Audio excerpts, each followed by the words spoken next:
Caldwell owned 230 enslaved people on his Louisiana plantation in 1858. He could whip them, sell them, kill them if he wanted. The law gave him absolute power. But there was one person he couldn't break. Samuel Hayes, 2 meters and 10 centimeters of solid muscle, blind since birth, and somehow more terrifying than any man Caldwell had ever met.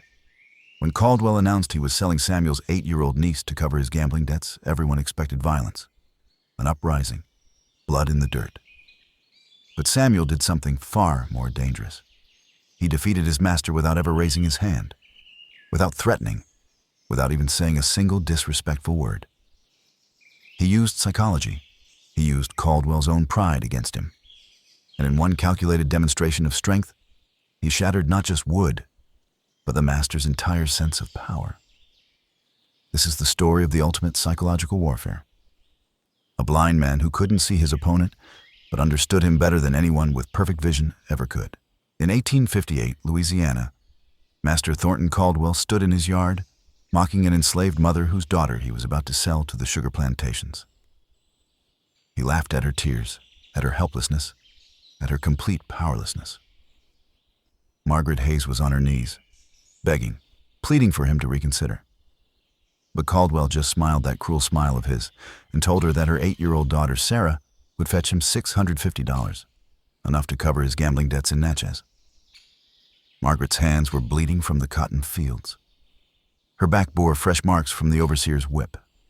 She had nothing. No money, no rights, no power. She was property, and so was her child. And Thornton Caldwell wanted her to understand that completely. But then he heard something. Footsteps. Heavy footsteps that made the ground beneath them vibrate slightly with each impact. Footsteps that belonged to someone massive. Someone who moved with absolute confidence despite the fact that he couldn't see where he was going. Caldwell turned around, and what he saw made his blood run cold. Standing there, his face turned toward the sound of Margaret's crying, was her brother, Samuel, 2 meters and 10 centimeters tall. That's nearly 7 feet of solid muscle. Shoulders so broad he had to turn sideways to enter most doors. Hands that could snap a man's neck like a dry twig. And those eyes. Those unseeing, unfocused eyes that somehow seemed to look right through Caldwell's soul. Samuel was blind, had been since birth. But in that moment, as Caldwell stared up at this giant who couldn't see him but clearly knew he was there, the master understood something terrifying. Sometimes the blind see things that people with perfect vision completely miss. This is the story of how a blind man defeated his slave masters without ever raising his hand in violence. How he saved his family through nothing but calculated dignity and an unbreakable understanding of human psychology. And how one demonstration of strength changed everything on a Louisiana plantation in ways that no one could have predicted. Before we continue, tell us where you're watching from in the comments. And if this is your first time on the channel, subscribe, because stories like this, stories that official history tried to erase, need to be remembered. These are the stories that show us what real power looks like. And trust me, it's not what you think. Let's go back to the beginning. Tensas Parish sat in the northeastern corner of Louisiana in 1858, where the Mississippi River carved its path through soil so rich it had made white men wealthy beyond imagination. But that wealth came at a price paid in blood and suffering by the 8,000 enslaved people who outnumbered the white population nearly 5 to 1. The Caldwell Plantation stretched across 900 acres of prime cotton and tobacco land. 230 people were held in bondage there, their entire lives controlled by one man and his overseers. Thornton Caldwell had inherited this empire from his father in 1847, and in 11 years he had expanded it considerably. Not through wisdom or innovation, through calculated brutality and the sale of human beings whenever his card games went poorly. Caldwell was 41 years old that summer, tall, graying, with a face that might have been handsome if not for the meanness that lived behind his eyes. He wore expensive clothes ordered from New Orleans, drank French wine, and fancied himself a gentleman of culture and refinement. He hosted gatherings where other plantation owners admired his operation and complimented him on how well he controlled his property. But the people he enslaved knew different. They knew about the women he forced into his bed. They knew about the children he sold without a second thought. They knew about the special cruelty he reserved for anyone who showed even a flicker of pride or resistance. They knew that Thornton Caldwell's genteel exterior was just a mask. Underneath was a man who needed to feel powerful, who fed on fear and submission like a vampire feeding on blood. Margaret Hayes had been born on that plantation 23 years earlier. Her mother had died bringing her brother Samuel into the world, and Margaret, just 3 years old at the time, had helped raise the baby. She remembered holding him in the quarters, this impossibly large infant who never cried, whose eyes looked past her even then, unfocused but somehow aware. The midwife had known immediately that something was wrong with the baby's eyes. Samuel was blind, had been since birth, probably due to complications during the delivery that killed his mother. Caldwell's father, who owned them at the time, had considered it a bad investment. He'd paid $200 for a pregnant woman and got a dead mother and a blind baby in return. He wanted to get rid of Samuel, sell him to someone who needed a charity case, or just leave him in the woods to die. But Caldwell's mother, the old master's wife, had intervened. She said even a blind Negro could be useful eventually, if raised right. So Samuel lived. And Margaret became his eyes, his guide, his protector in a world that saw him as defective property. But as Samuel grew, something extraordinary happened.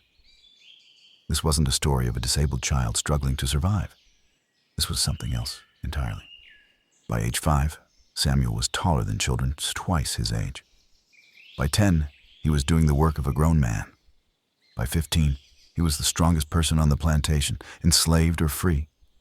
And his blindness seemed less like a disability and more like a different way of perceiving the entire world.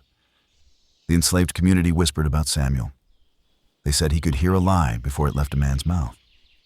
They said he knew when rain was coming 3 days before the clouds appeared. They said he could navigate the plantation grounds without a cane, could harness a mule team by the sound of their breathing, could split fence posts with an accuracy that seemed impossible for someone who couldn't see the wood. The old women who remembered Africa said Samuel had been touched by something beyond this world, that he had been marked for a purpose, that his ancestors walked beside him, guiding his steps. Whether any of that was true didn't matter to the practical reality of life in bondage. What mattered was that Samuel moved through the world with absolute confidence. He could walk through the densest forest without stumbling. He could identify people by the sound of their footsteps from hundreds of feet away. He could sense when someone was lying, when danger was approaching, when the atmosphere on the plantation shifted in ways that sighted people missed entirely. And most importantly, he seemed to know, with uncanny precision, exactly how to navigate the psychological landscape of slavery. How to appear submissive while maintaining his dignity. How to obey orders without letting obedience enter his soul. How to exist in chains without ever being truly enslaved in the only place that really mattered, his own mind. Margaret had protected Samuel when they were children. She had guided him, taught him, helped him learn to function in a world designed for people who could see. But as they grew, the protection began to flow the other way. Samuel seemed to know when his sister was in trouble before she did. He would appear silent and immense whenever an overseer got too rough with her. He never threatened, never raised his voice, never did anything that could be called insubordination. But his presence alone was enough to make most men reconsider their actions. Master Thornton Caldwell had noticed this dynamic, and he resented it deeply. Here was a blind slave, someone who should have been grateful just to be alive, who should have been the most submissive person on the plantation. But instead, Samuel commanded respect. Other enslaved people looked up to him. Even the overseers, tough men who made their living through violence, seemed uncomfortable around him. For a man like Caldwell, whose entire identity was built on feeling superior to the people he owned, Samuel's quiet dignity was an unbearable insult. It suggested that strength came from somewhere other than ownership, that power could exist without violence, that a person's worth wasn't determined by their legal status or even their physical abilities. Caldwell had been looking for opportunities to break Samuel's spirit for years, but those opportunities never quite arrived in a form he could exploit. Samuel never disobeyed a direct order. He never spoke disrespectfully. He simply existed in a way that challenged Caldwell's entire worldview. And that was unforgivable. By the summer of 1858, Caldwell's resentment had reached a breaking point. He needed to reassert his dominance. He needed to prove, to himself and to everyone else, that he held absolute power over every person on his plantation, including the blind giant who moved through the world like he owned it. The perfect opportunity came in July, when Caldwell's gambling debts reached a critical level and he needed money fast. July 14th, 1858 started like any other day on the Caldwell plantation. The bell rang before dawn, calling everyone to work. Margaret dragged herself from her cabin, her 8-year-old daughter Sarah still rubbing sleep from her eyes. They walked to the fields together as the sun rose, turning the Louisiana sky shades of orange and pink that would have been beautiful if they weren't the prelude to another day of backbreaking labor under the scorching heat. Margaret's hands were already bleeding through the rough fabric she'd wrapped around them.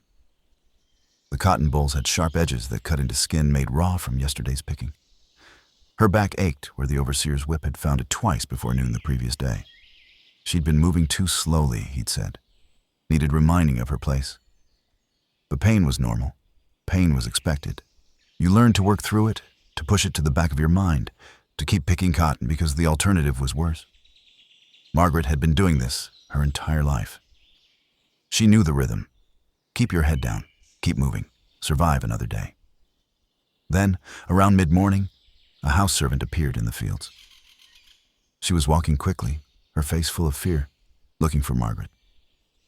When she found her, she leaned in close and whispered words that made Margaret's world stop turning.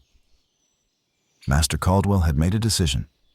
He was selling Sarah, taking her south to the sugar plantations of deep Louisiana. The trader was coming by the end of the week. Sarah would be gone before Margaret could do anything to stop it. The sale price, $650, would cover Caldwell's gambling debts in Natchez. Margaret didn't scream. She had learned years ago that screaming only brought more pain. But something broke inside her at that moment. Something that had been bending for a long time finally snapped.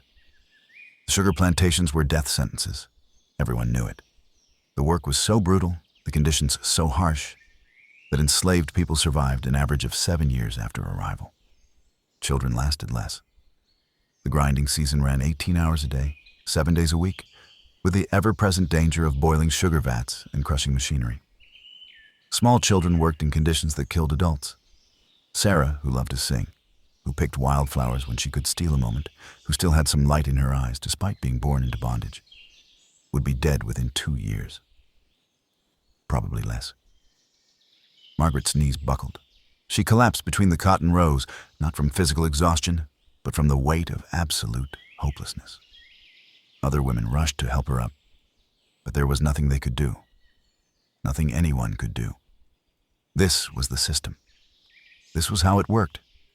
Masters owned you, owned your children, could sell them away whenever they wanted, and there was no appeal, no mercy, no justice. But Margaret thought of her brother. She thought of Samuel, who lived in the quarters beyond the tobacco barns. Samuel, who couldn't see the world with his eyes, but seemed to see everything else with a clarity that frightened even the white men who owned them. Samuel, whose presence alone had protected her from the worst abuses for years. Samuel, whose massive hands had never struck another person in anger, but who everyone knew could do terrible things if he chose to. Master Caldwell knew it too. That's why he had never raised a whip to Samuel directly, though he had profited from Samuel's strength for 12 years. That's why overseers approached Samuel carefully, spoke to him with a respect they showed no other enslaved person. That's why Caldwell watched Samuel constantly, looking for any excuse to take him down, but never quite finding one. That evening, as darkness fell and the July heat finally began to break, Margaret made her way to Samuel's cabin. She found him sitting outside, his face turned toward the sound of her approaching footsteps. Before she could speak, he said her name. Just that. Margaret. And in the way he said it, she knew that he already knew. "They're taking my baby." Her voice came out flat, emptied of everything except fact. "Master Caldwell is selling her to the sugar country." Samuel didn't move. His massive hands rested on his knees, his blind eyes fixed on nothing and everything. For a long moment, the only sound was crickets and far-off singing from another quarter. Then he spoke, and his voice was gentle, which somehow made the words more terrible. I know. I heard them talking this morning when they thought I was working on the other side of the barn. Margaret sank down beside him. She wanted to cry, but the tears wouldn't come. She had cried too much in her life already. Her body seemed to have run dry. What am I going to do, Samuel? She's 8 years old. She won't survive the sugar fields. You know what happens to children down there. They both knew. Everyone knew. Samuel turned his head slightly, as if looking at something in the distance, though his eyes saw nothing but darkness. What do you want me to do? He asked. The question hung in the air between them, heavy with implications. Margaret knew what she wanted. She wanted her brother to walk up to the big house, to take Thornton Caldwell by the throat, to end the man who was destroying their family. She wanted violence and justice and revenge. And she hated herself for wanting it, because she knew what would follow. Even if Samuel succeeded, even if he killed Caldwell, the white men would come. The law would come. They would make an example that would echo across every plantation in Louisiana. Samuel would die, probably Margaret too, and Sarah anyway, and dozens more besides, because white society couldn't allow enslaved people to strike back against masters, no matter the provocation. I want my child safe, Margaret finally said, but I don't know how that's possible in this world. Samuel nodded slowly, his face unreadable in the darkness. I've been thinking about this for a long time. Not about Sarah specifically, but about all of it. About what we are, what they've made us, what we might become. And I've been listening, really listening to everything. Margaret didn't understand, but she waited. Samuel often spoke in ways that seemed strange at first, but made sense eventually. Master Caldwell is afraid, Samuel continued, his voice low and steady. Not of work, not of losing money, not even of God's judgment. He's afraid of being seen as weak. Everything he does comes from that fear. The way he beats people, the way he sells children, the way he looks at me like he wants to prove something. He needs everyone to believe he's powerful because deep down he knows he's not. He's just a man who inherited land and people.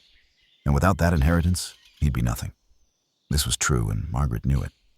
But truth didn't save children from being sold. That doesn't help Sarah, she said. No, Samuel agreed. But it tells us what might. See, a man who needs to prove his power is a man who can be manipulated through his pride. He makes mistakes because he can't resist opportunities to show how strong he is. And I think, if we're careful, we might be able to use that.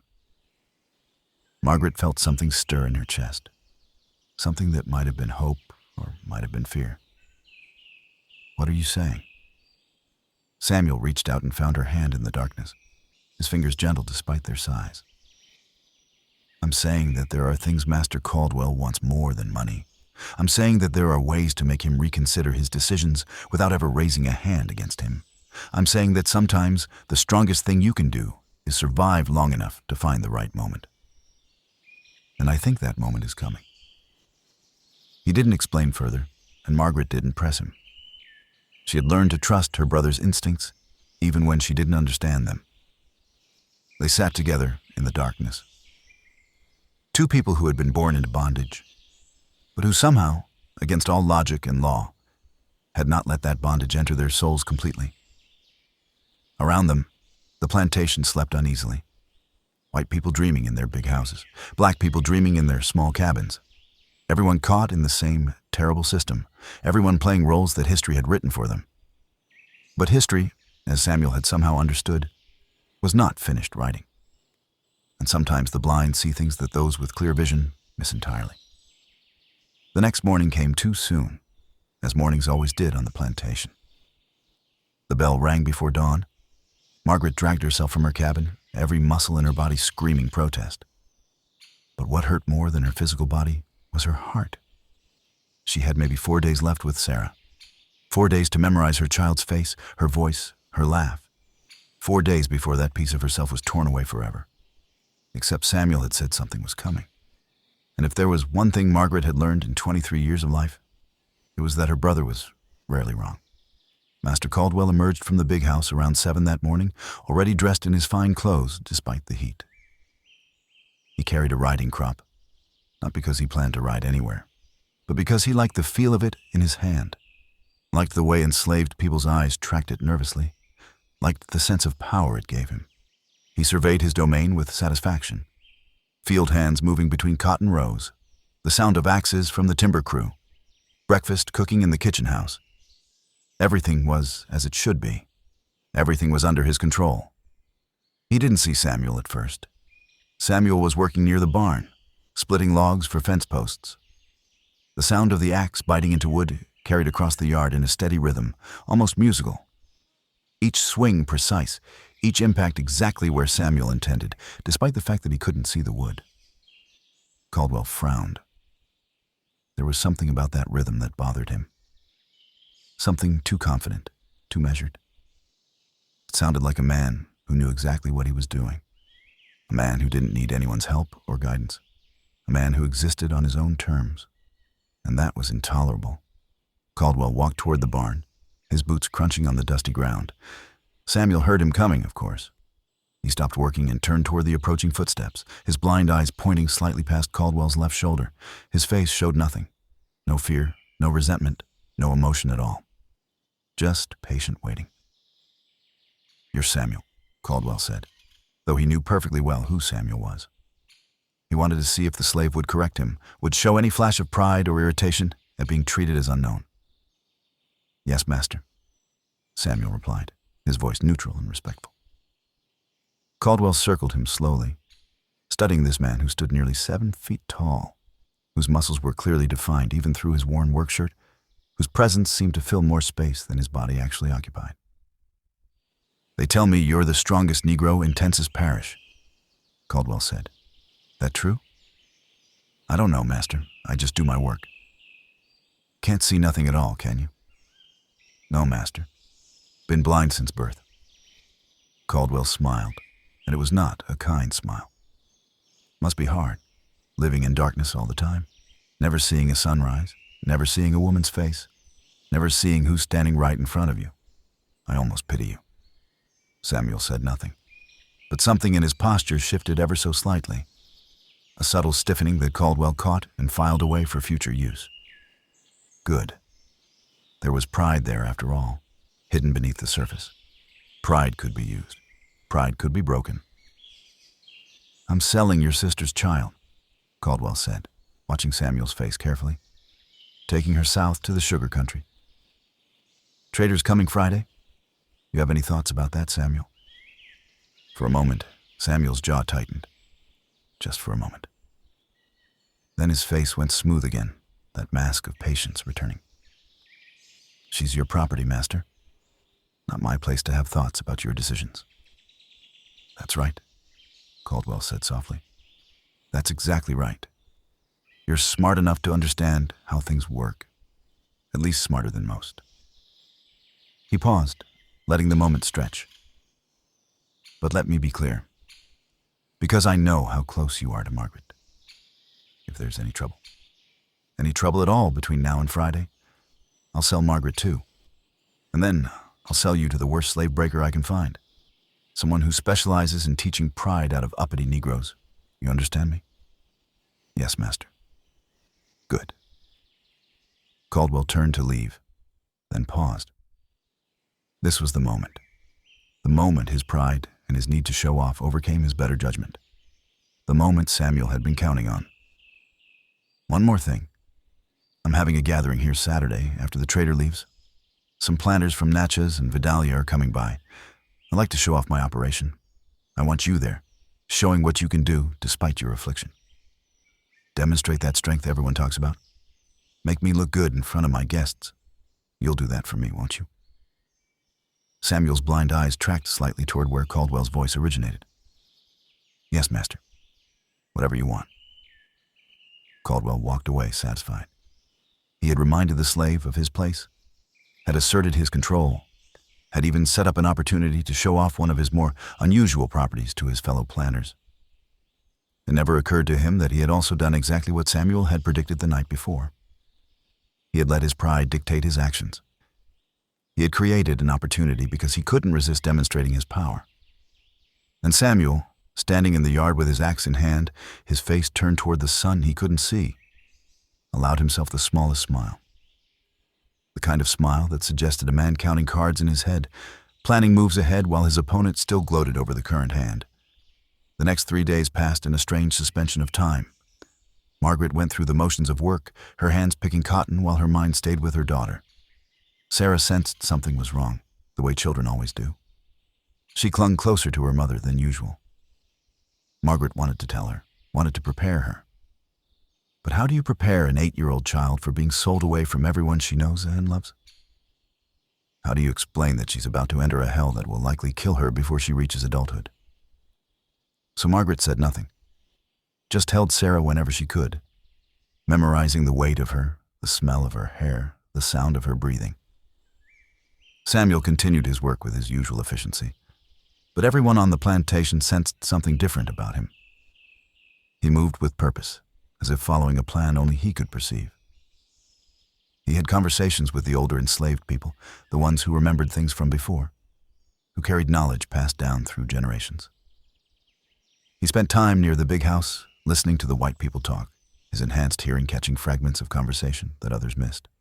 And he worked on the fence posts with particular care, selecting wood of specific sizes and weights, cutting them with precision that seemed unnecessary for their purpose. Each piece chosen for properties that only Samuel understood.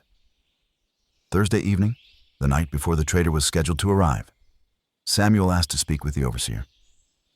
William Briggs was suspicious. Slaves didn't normally request audiences, but his curiosity won out.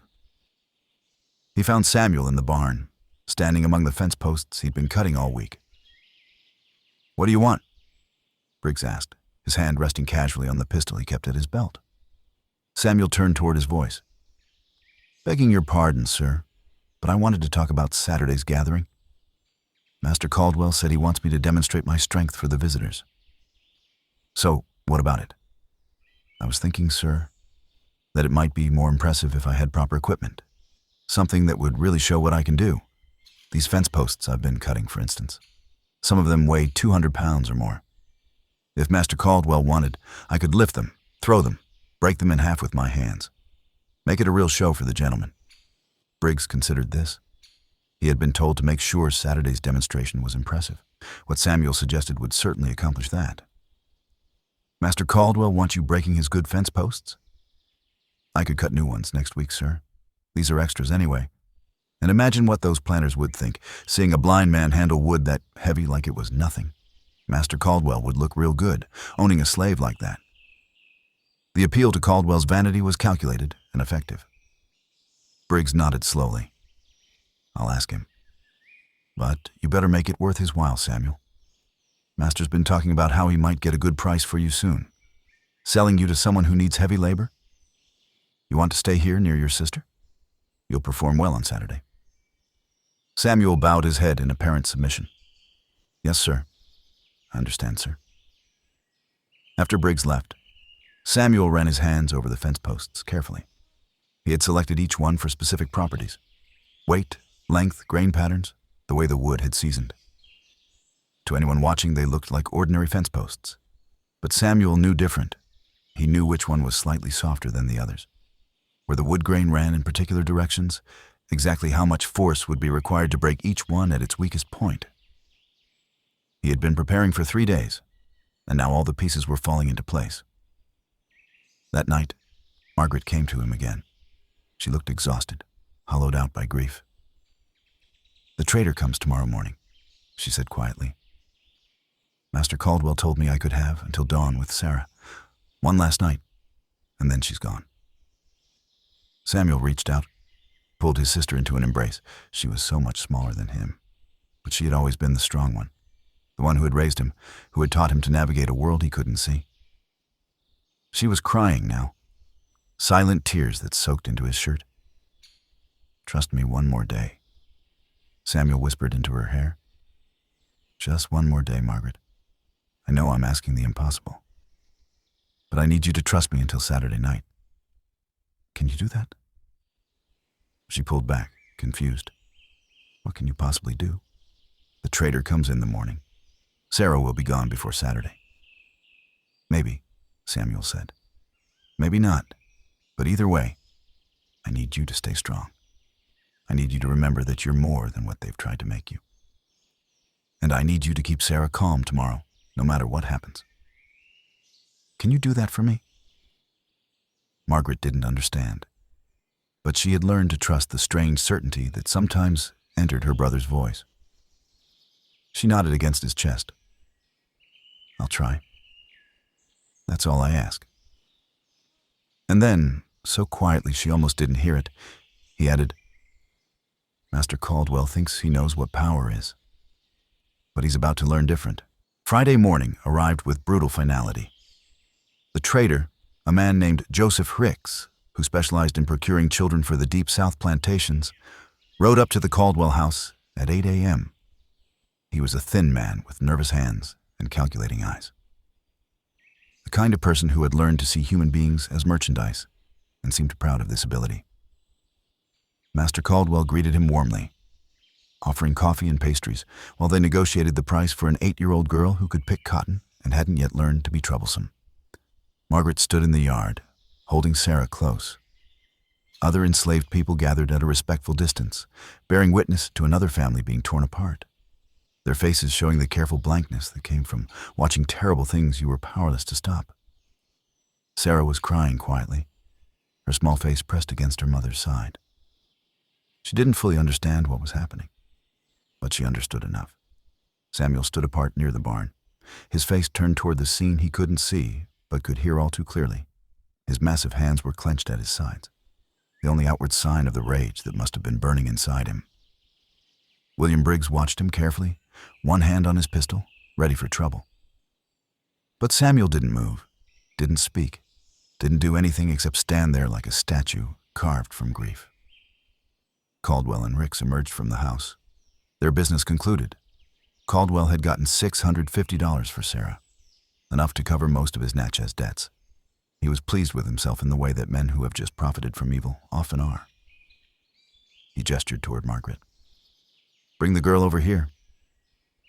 Margaret's legs seemed to stop working. She couldn't move, couldn't make herself take those steps that would hand her child to the trader. Other enslaved people reached out to support her, to help her walk, but their touch seemed to make it worse. This was the moment, the actual ending, the point of no return. And then Samuel spoke. Not loudly, but his voice carried across the yard with perfect clarity. "Master Caldwell." Everyone froze. Slaves didn't interrupt white men's business. Ever. Caldwell turned slowly, his face already darkening with anger. "What did you say, Samuel?" Samuel took 3 steps forward, his movements controlled and deliberate. "Begging your pardon, Master, but I wanted to remind you about tomorrow's gathering. I've been preparing like you asked. Got some fence posts ready that should really impress your guests. But I'm thinking, with all the upset this morning, maybe it would be better to do the demonstration today instead. Give everyone something else to think about. And your visitor, Mr. Ricks here, he might enjoy seeing what your operation can produce. Might even consider it part of the value of doing business with you." It was masterfully done. Samuel had offered Caldwell an opportunity to show off, to demonstrate his superiority, to perform power in front of witnesses. And he had done it in a way that seemed like servile consideration rather than manipulation. Caldwell's anger faded slightly, replaced by the familiar hunger to be admired. Ricks, for his part, was intrigued. "I wouldn't mind seeing this," he said. "Heard some stories about your blind giant here. Be interesting to see if they're true." Caldwell considered for a moment. The demonstration was supposed to be tomorrow, but having it today would serve the same purpose, and it would delay the unpleasantness with Margaret and her child, which was starting to make even him slightly uncomfortable. The woman's grief was so naked, so raw that it was affecting the mood. "Fine," Caldwell decided. "Samuel, show Mr. Ricks what you can do. Briggs, set it up." The overseer quickly organized things. The fence posts Samuel had prepared were brought out into the yard, each one a thick piece of oak or hickory that would have taken 2 normal men to carry comfortably. Samuel moved among them confidently, his hands running over the wood, selecting specific pieces.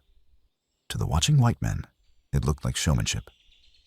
To Margaret, who knew her brother better than anyone. It looked like something else entirely. It looked like preparation. "This one first," Samuel said, lifting a fence post that must have weighed close to 250 pounds. He held it overhead with both hands, making it look effortless despite his blindness. The enslaved people watching knew this was genuinely impressive. The white men were impressed too, but for different reasons. They saw confirmation of what they wanted to believe about themselves. That they could control even the strongest, most capable people. That power came from ownership rather than from any inherent quality. Samuel held the post for a long moment, then brought it down with careful precision, sinking one end into the soft ground near the barn. He moved to the next post, then the next, creating a line of standing posts. His movements were fluid, almost like a dance, and his blind eyes seemed to see every detail of what he was creating. Margaret watched, confused. This wasn't just a strength demonstration. This was something else. But what? Caldwell was enjoying himself now. He turned to Hicks with a proprietary smile. "Impressive, isn't he? Born blind, but you'd never know it watching him work. Worth every penny I paid for his mother, God rest her soul." "How much you think a slave like that would fetch?" Hicks asked, his merchant's mind always calculating. "Oh, I'd never sell Samuel," Caldwell said, though he had threatened exactly that just yesterday. "Too valuable right where he is. But if I did, probably $1,800, maybe $2,000. Prime buck, unusual ability, never been sick a day in his life." Samuel was working on his final arrangement now, placing posts in specific positions, his hands moving with absolute certainty. And then he stopped, turning toward where Caldwell and Hicks stood. "Master," Samuel said, "for the final demonstration, I'd like to try something special. I'm going to break one of these posts in half with my bare hands, but I want you to choose which one.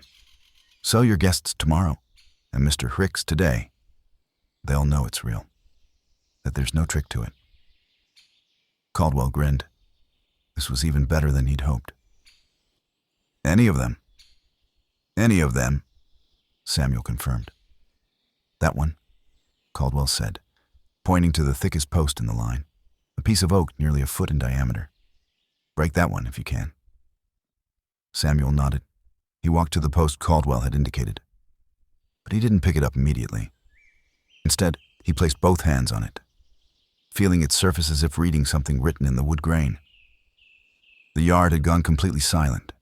Everyone was watching now, white and black alike, all of them caught in the strange tension of the moment. Then Samuel spoke again, and his voice had changed. There was something in it now that hadn't been there before, something that made people instinctively straighten up and pay closer attention. "Master Caldwell," he said, still touching the post. "Before I do this, I want to ask you a question. May I?" Caldwell was too intrigued to refuse. "Go ahead." "Why do you think I can do this? Break wood that most men couldn't even lift? What makes someone like me so strong?" It was a strange question. Caldwell wasn't sure how to answer it. "I suppose you were born that way," he said finally. "Some kind of gift from God, maybe? Though it seems wasted on a Negro who can't even see." Samuel smiled, and there was something terrible in that smile. Something that made Briggs's hand move back toward his pistol. "That's where you're wrong, Master." The words hung in the air, quiet, certain, undeniable. It's not about being born strong. It's about what strength really is. You think strength is muscles. You think power is violence. You think control is ownership. But you're missing something important. "What's that?" Caldwell asked. And there was a warning edge to his voice now. This conversation was moving in directions he didn't like. "Strength," Samuel said gently, "is knowing who you are when everything tries to tell you you're nothing. Power is surviving what should have destroyed you. And control?" He lifted the massive post with one hand, holding it horizontal like a spear. Control is an illusion that weak men tell themselves so they can sleep at night. Then, before anyone could react, Samuel brought the post down across his knee with devastating force. The sound of wood splitting echoed across the yard like a gunshot. The post broke clean in two. But Samuel didn't stop there. He took the two halves and brought them together, snapping them again and again, reducing what had been solid oak to kindling in a matter of seconds. His movements were precise, controlled, terrifying in their efficiency. When he was done, he dropped the broken pieces at Caldwell's feet and stood there, breathing easily, his blind eyes fixed on nothing and everything. The yard was completely silent. Thornton Caldwell stared at the shattered wood scattered around his boots. His face had gone pale, then red, cycling through colors like a man struggling to process what he'd just witnessed. It wasn't the breaking of the post that had shaken him. He'd expected that, had asked for it even. It was everything else. The way Samuel had spoken, the strange authority in his voice, the absolute confidence in those movements. And most disturbing of all, the feeling that somehow, in some way Caldwell couldn't quite define, the power dynamic in his own yard had just shifted. Joseph Hicks let out a low whistle. "Well," he said, trying to break the tension with casual conversation, "that's something you don't see every day. Your boy's got real ability, Caldwell. Real ability indeed." But Caldwell wasn't listening. He was watching Samuel, watching the way the other enslaved people were watching Samuel, seeing something in their faces that terrified him more than any physical threat could. They were looking at Samuel like he had just done something impossible, not the breaking of the wood, something else, something that had happened in the speaking, in the claiming of a kind of dignity that slaves weren't supposed to possess. "Get back to work," Caldwell snapped at Samuel, his voice harsher than he'd intended. "All of you, back to work. Show's over." The enslaved people dispersed slowly, reluctantly, their eyes lingering on Samuel as he turned and walked back toward the barn with that same confident stride. Margaret stood frozen where she'd been throughout the demonstration, Sarah still clinging to her side. The child had stopped crying during Samuel's performance, distracted by the spectacle.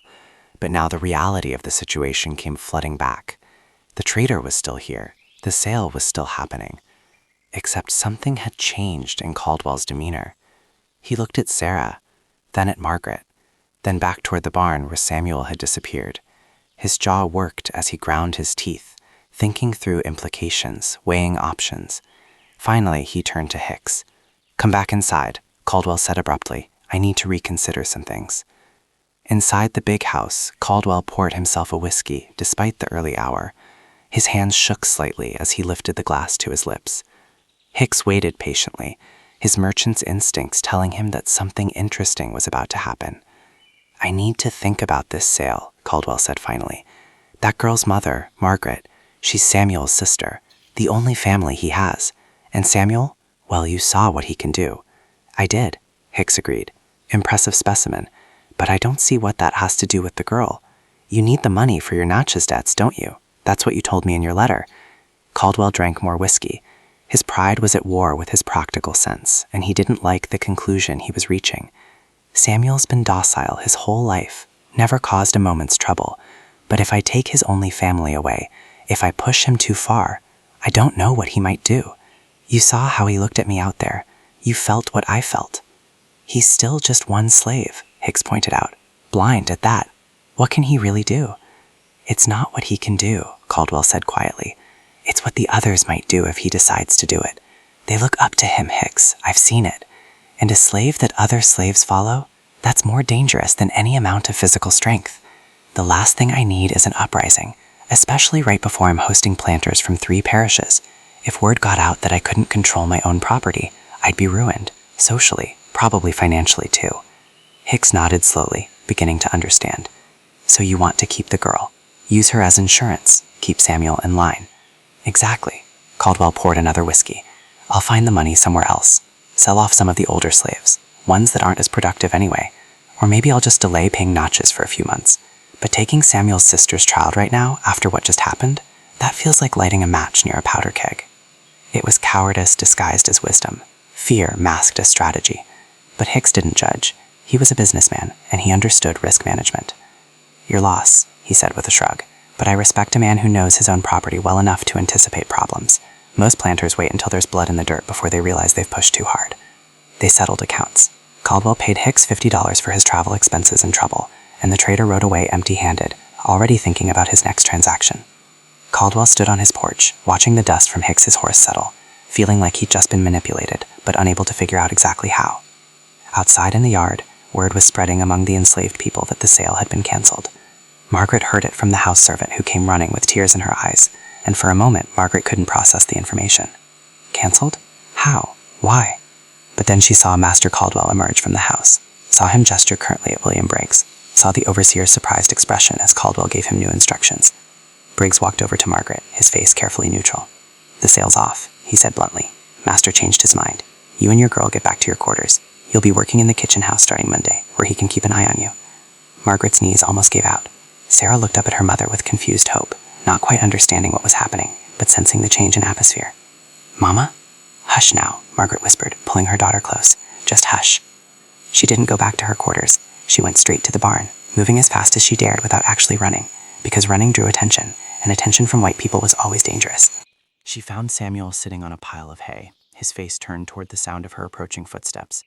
"Samuel," she breathed, "what did you do?" "I reminded Master Caldwell of something he'd forgotten," Samuel said calmly. "That fear is stronger than greed. That reputation is more valuable than $650. That sometimes the appearance of power is all powerful men really have, and they'll do anything to protect it." Margaret sank down beside him, her whole body trembling with relief and delayed terror and a dozen other emotions she couldn't name. "You could have been killed. If he thought you were threatening him, if he'd taken it the wrong way, he would have had you whipped to death, or worse." "I know," Samuel said, "but I also knew he wouldn't. Because I understand him, Margaret. I've been listening to that man for 12 years, hearing the way he talks, the way he moves, the way his voice changes when he's truly afraid versus when he's just angry. He's not stupid. He's cruel and he's proud, but he's not stupid, and he understood what I was really telling him out there." "What were you telling him?" Samuel was quiet for a moment, his blind eyes distant. "That I'm not property in my own mind, that I never have been, no matter what the law says, that my body might be enslaved, but my soul isn't, and that if he pushed me too far, if he took away the only thing in this world I care about, I would stop pretending to be what he needs me to be. I would stop being the docile giant who makes him look good. I would become something else entirely, and we both know what that would cost him." It was the most dangerous thing Samuel had ever said out loud, and Margaret understood why he'd waited until they were alone to say it. Even thinking such thoughts could get a slave killed if the wrong person overheard. But Samuel had not just thought them, he had communicated them carefully, indirectly, in a way that Caldwell understood without ever being able to prove or prosecute. "What happens now?" Margaret asked.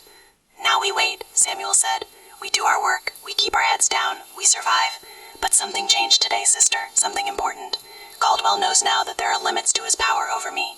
He won't acknowledge it, probably won't even admit it to himself, but he knows, and that knowledge will make him cautious. Not kind, never kind, but cautious.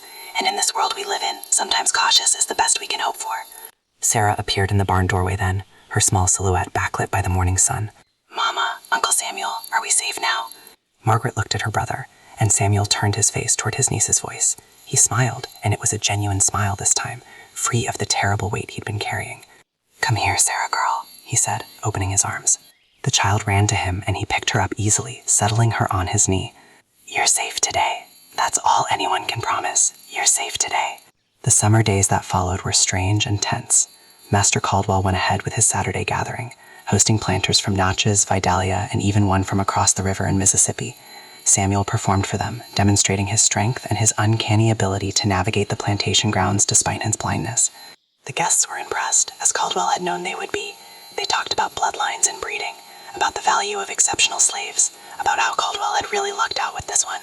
But Caldwell himself was distant during the gathering, distracted in a way his guests noticed but couldn't quite place. He drank more than usual, laughed less, and his eyes kept drifting towards Samuel with an expression that might have been weariness or might have been something deeper. When one of the Natchez planters offered $2,000 for Samuel on the spot, Caldwell refused so quickly and firmly that the offer wasn't repeated. Margaret was moved to the kitchen house, as Briggs had said. It was considered a promotion, indoor work being generally easier than field labor, but everyone understood it for what it really was. Caldwell wanted Samuel's sister where he could monitor her, where house servants would report her every word and action. It was surveillance disguised as favor, control masquerading as kindness. But even with the increased scrutiny, life settled into a new rhythm. Sarah stayed close to her mother, working small tasks in the kitchen, learning to cook and clean. The other enslaved people treated Margaret and Samuel with a kind of quiet respect that hadn't been there before. Nothing was said explicitly, but everyone had witnessed what happened that Friday morning, and everyone had drawn their own conclusions.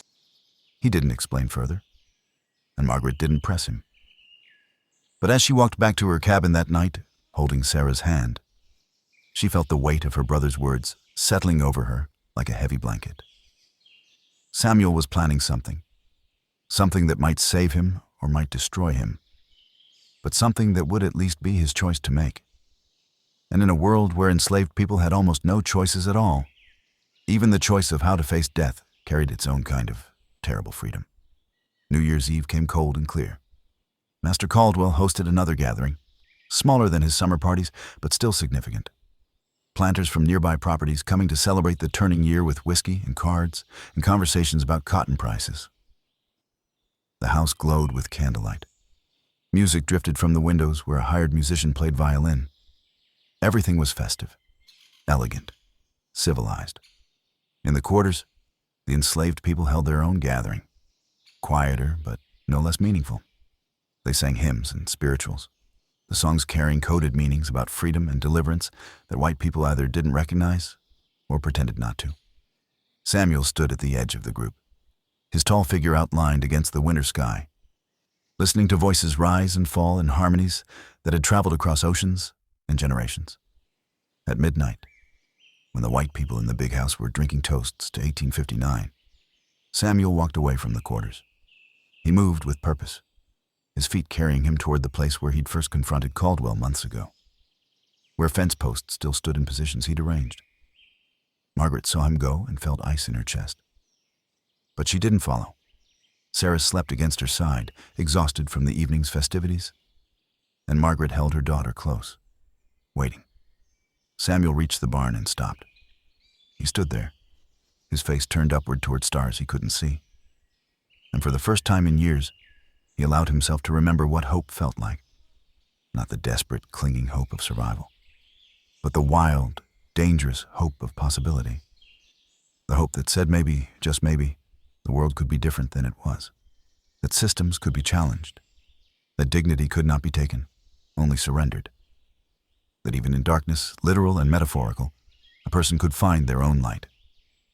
Then he heard footsteps behind him. He turned, unsurprised, to face Thornton Caldwell. The master had drunk too much as usual, had stepped outside for air, and had seen Samuel standing alone in the darkness. "Tomorrow," Caldwell said, his words slightly slurred. "Tomorrow you go to Georgia. I wanted you to know that.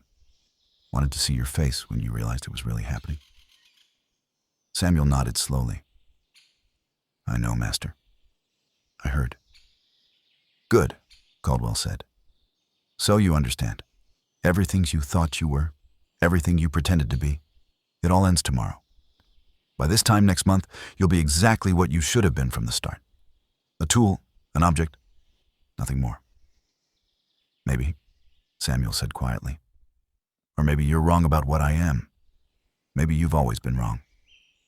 Caldwell laughed, a harsh sound without humor. Still proud even now. Well, let's see how long that lasts in Georgia. He turned to walk away, dismissing Samuel with that turn, reasserting his power through the simple act of ending the conversation on his terms. But he'd taken only 3 steps when Samuel spoke again. And something in his voice made Caldwell stop and turn back. "Master Caldwell," Samuel said, "I want to thank you." "Thank me?" Caldwell's voice dripped skepticism. "For what?" "For showing me who I am," Samuel said simply. "You've spent months trying to break me, trying to prove that I'm nothing but property. And every time you failed, every time I stood back up, every time I held on to the part of myself that you can't touch, no matter how hard you try, I learned something important." He paused, his blind eyes fixed on Caldwell with unsettling precision. "I learned that I'm more than you'll ever be. Because I know what it means to survive with dignity, while you only know what it means to destroy without courage." The words hung in the cold air between them. For a moment, just a moment, Thornton Caldwell saw himself reflected in those blind eyes. He saw a man whose power came entirely from systems he hadn't built, laws he hadn't written, violence he commanded others to perform. He saw hollowness at his own center, an emptiness that all the land and slaves and money in the world couldn't fill. He saw what Samuel had been trying to show him all along, that true strength had nothing to do with ownership, and everything to do with remaining human in circumstances designed to strip humanity away. Then the moment passed, and Caldwell's face twisted with rage. He raised his hand to strike Samuel, to finally unleash the physical violence he'd been proxy inflicting for months. But Samuel didn't flinch, didn't move, didn't show even a flicker of fear. He simply stood there, 7 feet of unshakable certainty. And Caldwell's hand fell back to his side. "Get away from me," Caldwell whispered. And there was something broken in his voice. "Just get away." Samuel nodded and walked past him, back toward the quarters, leaving Caldwell standing alone in the darkness. The master stayed there for a long time, shaking with emotions he couldn't name, staring at nothing, feeling like he'd just lost something important, but unable to define what it was. In the quarters, Margaret waited for her brother. When he appeared, moving with that same confident stride despite everything, she stood and met him halfway. They didn't speak. There was nothing left to say. Samuel pulled his sister into an embrace, holding her the way he'd held her when they were children, when the world was even more impossible than it was now. "Whatever happens tomorrow," he whispered into her hair, "remember that we survived. Not just our bodies, but us. The parts that matter. Remember that, Margaret, and teach it to Sarah." "Can you do that?" "I can," Margaret whispered back. "I will." They stood together as the old year died, and the new year was born. Two people who had been marked as property by law, but who had never, in the deepest parts of themselves, accepted that marking. Around them, others slept or sang or prayed, all of them caught in the same system, all of them finding their own ways to remain human despite everything designed to make them less. And somewhere in the big house, Thornton Caldwell sat alone with his whiskey, wondering why victory felt so much like defeat, why breaking one blind slave mattered so much, and why Samuel's quiet dignity had shaken him more than any rebellion ever could. The answer, had he been able to face it, was simple. Samuel had won, not by escaping, not by fighting back, not by overthrowing the system. He had won by refusing to let slavery enter his soul. He had won by remaining himself. And that kind of victory, invisible to the law but undeniable in its reality, was the most dangerous kind of all. Because if one person could do it, others could too. And if enough people remembered their own humanity, despite systems built to make them forget, then those systems, no matter how powerful they seemed, would eventually crumble into dust. The future would prove Samuel right. Slavery would end, though not in his lifetime. The Caldwell plantation would fall into ruin, the big house would burn, the fields would go fallow, the entire structure would collapse under the weight of its own contradictions. But before all that, in the cold darkness of New Year's morning, 1859, one blind man stood tall and remembered what it meant to be human. And that remembering, passed down through generations, would outlast every law, every chain, every attempt to make people believe they were less than they were. Samuel went to Georgia. The historical record, if there was one, doesn't say what happened to him there. But maybe that's appropriate. Maybe some stories don't need endings that satisfy our need for closure. Maybe it's enough to know that he lived with dignity, that he protected the people he loved, that he challenged a system meant to destroy him and remained unbroken where it mattered most. And maybe, in ways we can't measure, he's still winning. This is why we tell these stories. Because men like Thornton Caldwell wanted us to forget them. Because official history erased Samuel Hayes and thousands like him. Because the truth about resistance isn't always about violence or escape. Sometimes it's about a blind man who refused to be broken, who understood that the most dangerous weapon against tyranny isn't a gun or a knife. It's dignity that cannot be taken, only surrendered. Samuel never raised his hand against his master, but he defeated him completely, in the only battlefield that truly mattered, the battle for his own soul. and that victory echoes through time, reminding us that systems built on dehumanization are always, eventually, defeated by people who simply refuse to forget their humanity. Drop a comment telling us what you think about Samuel's calculated resistance. Subscribe for more stories that official history tried to erase, stories that show us what real power looks like. Because power isn't ownership. Power isn't violence. Power isn't control. Power is a blind man standing 7 feet tall in the darkness, seeing more clearly than anyone with perfect vision. Power is knowing who you are when everything tells you you're nothing. And that power, that can never be enslaved.